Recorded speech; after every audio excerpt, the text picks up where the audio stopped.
Leading shares were trading in positive territory early today, despite the growing concerns about the cost of living crisis and the ongoing war with Ukraine.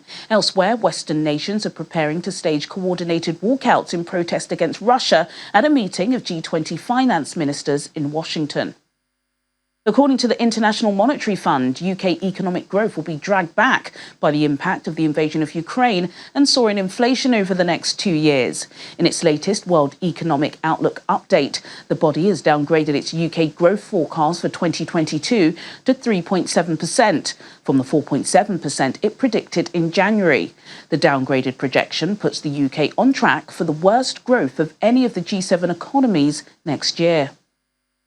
Netflix shares plummeted 26% in after-hours trading after the streaming giant lost 200,000 subscribers in the first 3 months of the year, far below Wall Street predictions that it would gain 2.5 million subscribers.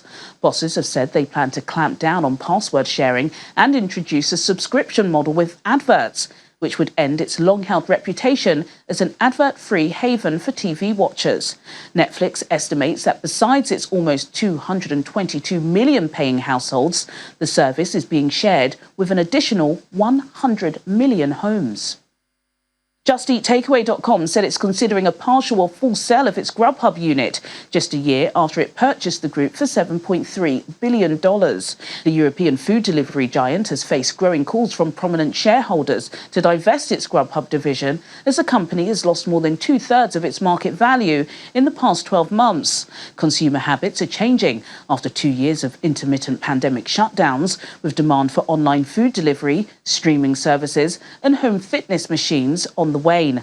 JustEatTakeaway.com shares rose about 3% following the announcement.